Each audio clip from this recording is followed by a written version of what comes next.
오늘 이 새벽에 우리에게 주신 하나님의 말씀은 시편 119편 145절에서부터 176절까지의 말씀을 우리 한 목소리로 합독하시겠습니다. 시작. 여호와여, 내가 전심으로 부르짖었사오니 내게 응답하소서. 내가 주의 교훈들을 지키리이다. 내가 주께 부르짖었사오니 나를 구원하소서. 내가 주의 증거들을 지키리이다. 내가 날이 밝기 전에 부르짖으며 주의 말씀을 바라싸오며 주의 말씀을 조용히 읊조리려고 내가 새벽녘에 눈을 떴나이다. 주의 인자하심을 따라 내 소리를 들으소서. 여호와의 주의 규례들을 따라 나를 살리소서. 악을 따르는 자들이 가까이 왔사오니 그들은 주의 법에서 머니이다. 여호와여, 주께서 가까이 계시오니 주의 계명들은 진리니이다. 내가 전부터 주의 증거들을 알고 있었으므로 주께서 영원히 세우신 것인 줄 알았나이다. 나의 고난을 보시고 나를 건지소서. 내가 주의 율법을 잊지 아니함이니이다. 주께서 나를 변호하시고 나를 구하사 주의 말씀대로 나를 살리소서. 구원이 악인들에게서 멀어짐은 그들이 주의 율례들을 구하지 아니함이니이다. 여호와여, 주의 긍휼이 많으오니 주의 규례들에 나를 따라 나를 살리소서. 나를 핍박하는 자들과 나의 대적들이 많으나 나는 주의 증거들에서 떠나지 아니하였나이다. 주의 말씀을 지키지 아니하는 거짓된 자들을 내가 보고 슬퍼하였나이다. 내가 주의 법도들을 사랑함을 보옵소서. 여호와여, 주의 인자하심을 따라 나를 살리소서. 주의 말씀의 강령은 진리이오니 주의 의로운 모든 규례들은 영원하리이다. 고관들이 거짓으로 나를 핍박하오나 나의 마음은 주의 말씀만 경외하나이다. 사람이 많은 탈취물을 얻은 것처럼 나는 주의 말씀을 즐거워하나이다. 나는 거짓을 미워하며 싫어하고 주의 율법을 사랑하나이다. 주의 의로운 규례들로 말미암아 내가 하루 7번씩 주를 찬양하나이다. 주의 법을 사랑하는 자에게는 큰 평안이 있으니 그들에게 장애물이 없으리로다. 여호와여, 내가 주의 구원을 바라며 주의 계명들을 행하였나이다. 내 영혼이 주의 증거들을 지켜 싸우며 내가 이를 지극히 사랑하나이다. 내가 주의 법도들과 증거들을 지켜 싸우니 나의 모든 행위가 주 앞에 있음이니이다. 여호와여, 나의 부르짖음이 주의 앞에 이르게 하시고 주의 말씀대로 나를 깨닫게 하소서. 나의 간구가 주의 앞에 이르게 하시고 주의 말씀대로 나를 건지소서. 주께서 율례를 내게 가르치심으로 내 입술의 주를 찬양하리이다. 주의 모든 계명들이 의로움으로 내 혀가 주의 말씀을 노래하리이다. 내가 주의 법도들을 택하여 싸우니 주의 손이 항상 나의 도움이 되게 하소서. 여호와여, 내가 주의 구원을 사모하여 싸우며 주의 율법을 즐거워하나이다. 내 영혼을 살게 하소서. 그리하시면 주를 찬송하리이다. 주의 규례들이 나를 돕게 하소서. 이른 양같이 내가 방황하오니 주의 종을 찾으소서. 내가 주의 계명들을 잊지 아니함이니이다. 아멘. 보통 운전을 할 때 커브길에서는 속도를 줄여야 됩니다. 속도를 줄이기 위해서 이제 커브길을 그냥 막연히 가다 보면 진짜 큰 사고가 날 수 있죠. 그래서 자동차 속도를 줄이라는 속도 게시판이 이제 이렇게 굴곡진 길에서는 커브길에서는 항상 붙어 있습니다. 프리웨이에서 60마일 이상으로 쌩쌩 달리던 그 차가 출구를 통해서 나갈 때 보통 출구가 이렇게 커브길이 되게 많잖아요. 거기 보면 꼭 그 속도 표시판이 붙어 있습니다. 뭐 35마일로 나가라든지 25마일로 나가라든지 속도를 줄이세요. 근데 그런 데서 그냥 똑같은 60마일로 달려가게 되면 정말 큰 사고가 날 수도 있습니다. 실제로 수년 전에 북서부 스페인에서 218명을 태운 기차가 탈선해서 79명이나 죽고 66명이 다치는 대형 사고가 있었습니다. 이제 이 사고 원인이 간단했어요. 기관사는 그 사고를 제대로 설명을 못했어요. 왜 사고가 났습니까? 기관사는 살았죠.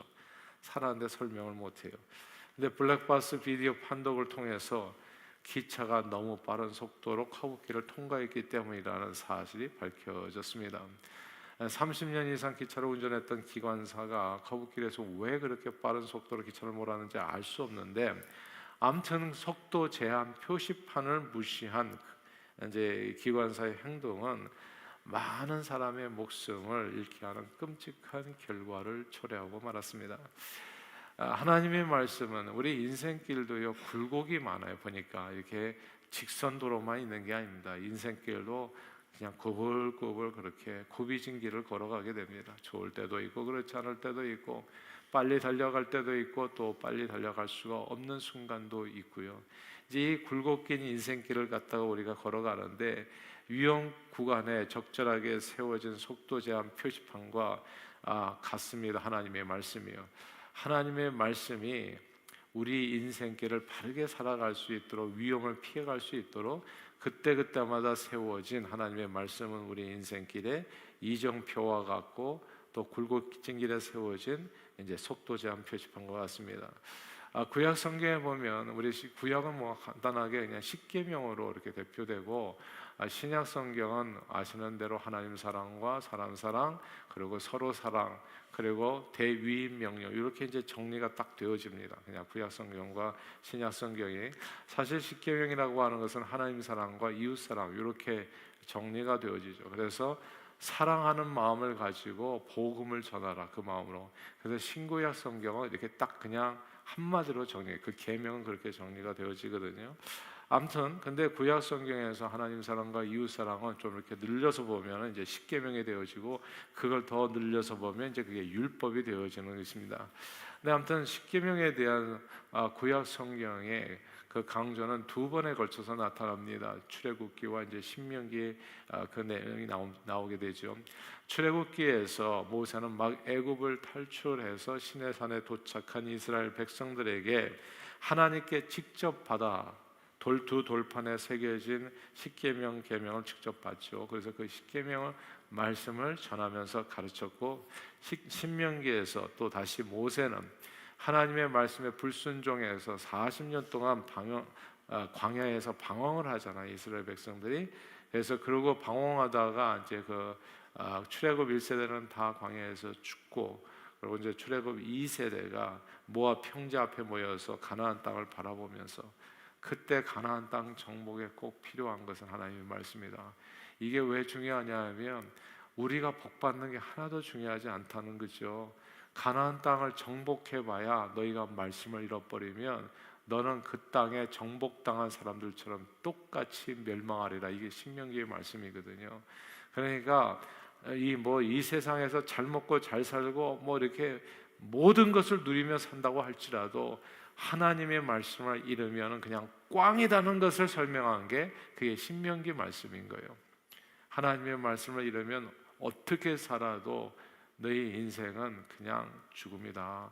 어떻게 살아도 제대로 산 삶은 아니다. 그것을 강조하기 위해서 신명기에서 모세는 모압 평지를 바라보면서 이스라엘 백성들에게, 출애굽에서 드디어 가나안 땅을 들어가는 그 백성들에게 하나님의 말씀을 상기시키며 십계명의 내용을 다시 알려주게 됩니다. 그래서 십계명이 성경에, 구약 성경에 두 번에 걸쳐서 나오게 되죠. 출애굽기 20장에 나오고, 그다음에 신명기 5장에 나오는 것입니다. 신명기에서는 계속해서 이 십계명, 하나님의 말씀을 이제 설명해줘요. 말씀에 따라 순종하면 어떤 일이 벌어지는지, 그들의 삶이 평탄케 될 것이요, 들어오고 나오고 복을 받고, 그리고 자손들도 다 잘 될 것이라. 네 자손들은 머리 되고 꼬리 되지 않고 위 있고 아래지 않고 그저 구워줄지언정 구지 않는 사람이 될 것이라. 이게 우리가 지금 오늘날 하는 그 매일 성경, 우리가 큐티, 그리고 가정 예배로 세우는 게 그게 얼마나 중요한 일인지를 신명기에서, 우리는 하나님의 이 교회 신앙생활을요 말씀으로 해야 됩니다, 여러분. 그게 가장 중요해요. 그리고 가정 예배가 서는 게 그게 그보다 더 중요한 신앙 교육은 세상에 없어요. 그러니까 우리가 신앙생활하는 것은 복 받기 위해서 하는데, 그 복 받는 길은 이미 성경에 다 적혀져 있어요. 그대로 안 살 뿐이에요, 우리는. 근데 그대로 안 사니까 여러 가지 또 다른 일들을 찾아서 끊임없이 헤매는 인생이 되는데, 굴곡진 인생길에서 가야 될 때 가지 않고, 또 이제 가지 말아야 될 때는 또 가고, 이래가지고 그냥 우당탕탕으로 살아가는데, 암튼 하나님의 말씀에 따라서 살아가게 되면 네가 평탄하게 될 것이다. 들어오고 나가고 복을 받고, 네 자손들도 머리 되고 꼬리 되지 않고 위에 있고 아래에 있지 아니하고 항상 베풀며 살아갈 수 있는 복된 삶을 누리게 될 것이라. 이게 하나님의 말씀인 겁니다. 근데 하나님의 말씀에 불순종하면 어떻게 돼요? 들어오고 나가고 네가 저주받을 것이다. 네 자손들을 어떻게 키워도 걔네들은 잘못될 것이라 이렇게 얘기하는 거예요. 그리고 모든 것이 괴로울 것이라 경고한 겁니다. 하나님의 말씀은 굴곡진 인생길에 세워진 그때그때마다 세워진 이정표와 같고 길을 잃고 방황하지 않도록, 그리고 또 표시판 것 같아서 그 말씀에 따라서 순종하며 살면 길을 잃어버리지 않게 되고 끔찍한 사건 사고를 피할 수 있고 평탄하고 형통한 삶을 살 수 있게 되어지는 것입니다. 오늘 시편에서 그래서 저자는 이렇게 얘기해요. 새벽부터 주의 말씀을 사모합니다. 그리고 이 저자는 항상 주의 말씀을 묵상하고자 했어요. 고난 중에도 하나님의 말씀을 잊지 않고 사람들의 핍박 속에서도 말씀을 지켜 행하려 했습니다. 왜냐하면 이유가 있어요. 그의 인생의 음침한 골짜기를, 사망의 음침한 골짜기를 다닐 때에도 우리가 해봤지 않은 것은 주의 지팡이와 막대, 주의 지팡이와 막대가 뭐겠습니까? 그게 하나님의 말씀인 거예요. 그래서 오늘 본문 시편 119편 154절에서 이렇게 고백합니다. 우리 한번 같이 시편 119편 154절 같이 한번 읽어보겠습니다. 시작. 주께서 나를 변호하시고 나를 구하사 주의 말씀대로 나를 살리소서. 아멘. 주의 말씀대로 나를 살리소서. 이 구절을 주목해야 됩니다. 나를 살리는 것은 하나님의 말씀입니다. 이게 중요하니까 다시 반복할게요. 나를 살리는 것은 그 무엇도 그 누구도 아닙니다. 하나님의 말씀입니다. 나를 살리는 것은 내 가정을 살리고 내 자녀를 살리고 내 미래를 온전케 하는 것은 하나님의 말씀뿐입니다. 그래서 교회에서 가르쳐 줄 것은 딱 하나뿐이에요. 사실 하나님의 말씀에 서십시오. 말씀을 주야로 묵상하십시오. 말씀을 붙드십시오. 말씀에 따라 행하십시오. 그러면 당신의 삶이 평탄할 것입니다. 형통하게 될 것입니다. 주님의 지키심과 보호하심이 함께 하실 겁니다. 영원히 살 겁니다. 이 하나님의 말씀은 우리 인생을 살리는 말씀입니다. 때로 길을 잃고 방황할 때 내가 가는 길이 생명의 길인지 죽음의 길인지 알 수 없을 때 성경은 거리에 세워진 선명한 이정표처럼, 또한 속도 제한 표시판처럼, 이런 표시판은 이게 햇빛을 비치면은 햇빛이 아니라 이제 밤에도 이렇게 헤드라이트를 비치면 반짝반짝 빛나잖아요. 노란 표시판 색깔을 또 그렇게 칠해놓은 거죠. 발광하도록. 그래서 언제나 반짝반짝 보이게 해서 그 누구의 눈에도, 그래서 모든 위험을 피하게 하고 천성길을 바르게 걸어갈 수 있도록 우리 영혼을 밝히는 등불이 되어지는 겁니다. 성경 말씀을 통해서 우리는 두려움과 염려 대신에 믿음의 기도를 통해서 마음의 평안을 얻을 수 있습니다.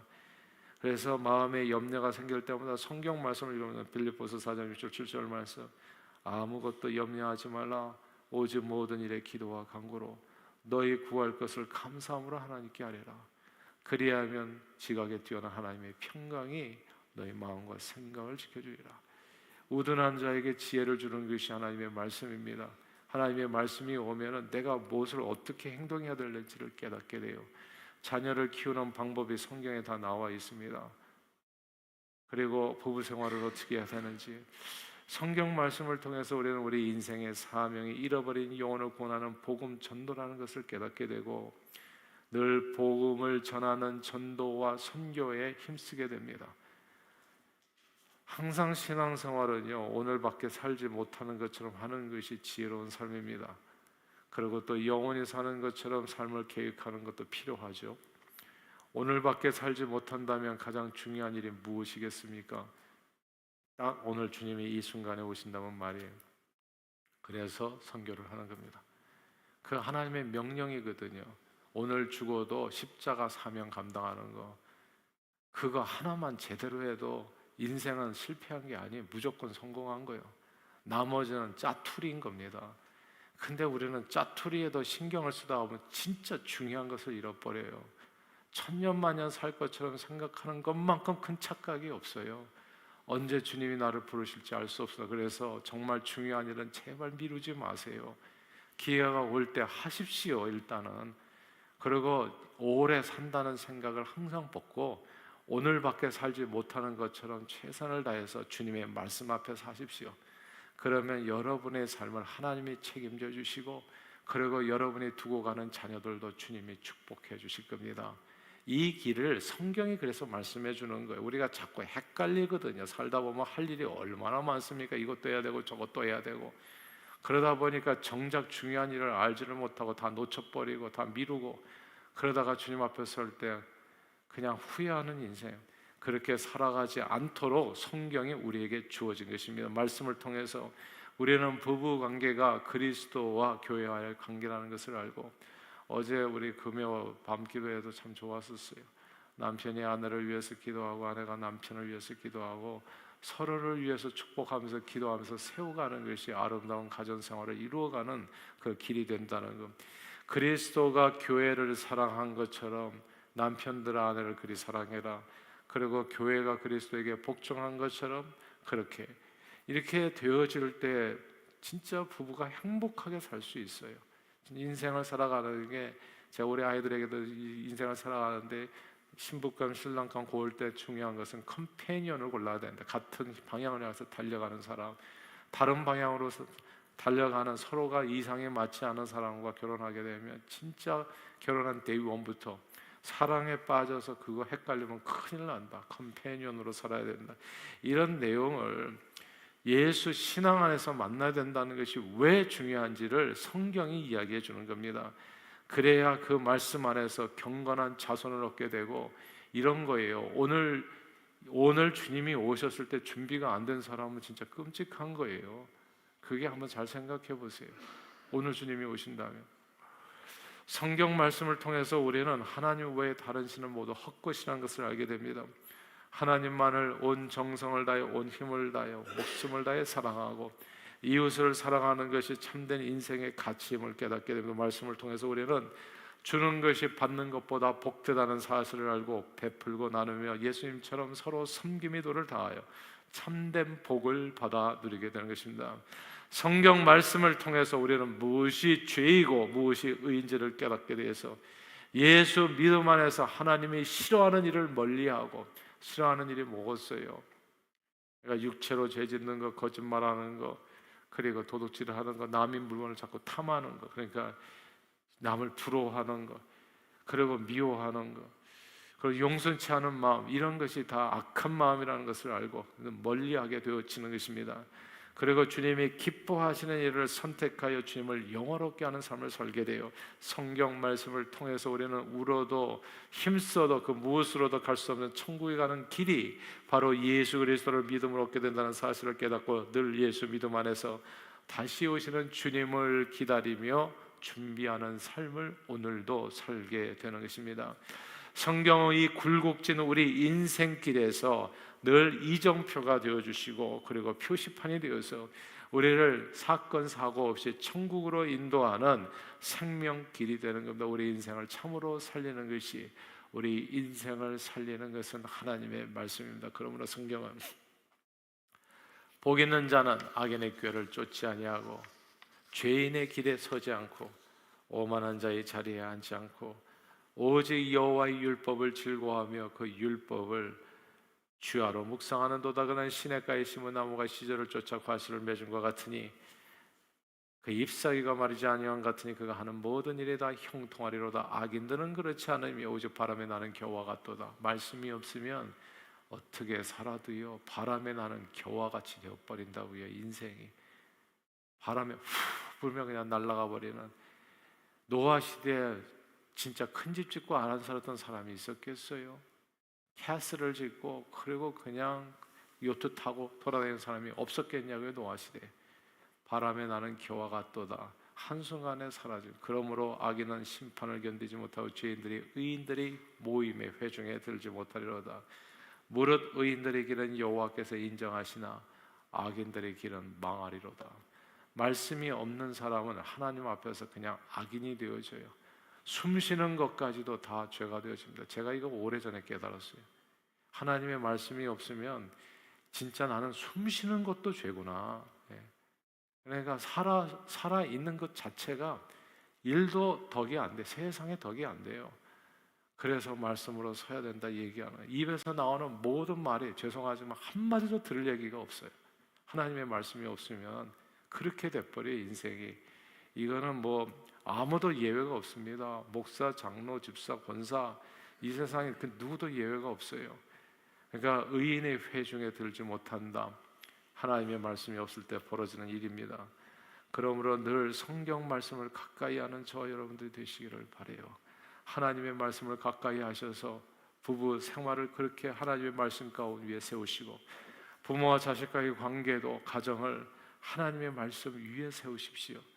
그리고 여러분의 신앙생활, 개인의 생명도 하나님의 말씀 위에 세우셔서 그 말씀에 기록된 대로 다 행하여 하나님이 인정하시는 의인들의 길에 서서 철따라 열매를 맺고 범사에 형통한 삶을 누리며 그 삶으로 하나님을 영화롭게 하는데 존귀하게 쓰임받는 저와 여러분들이 다 되시기를 주의 이름으로 축원합니다. 기도하겠습니다. 하나님의 말씀이 생명이요 길이요 진리임을 깨달아 범사의 말씀에 순종함으로 말씀으로 풍성한 하늘 축복을 누리며 영원한 생명을 얻는 저희 개인과 가정과 주님의 몸된 교회 저희 모두가 되도록 오늘도 성령 충만으로 우리 심령을 인도해 주시옵소서. 예수 그리스도 이름으로 기도하옵나이다. 아멘.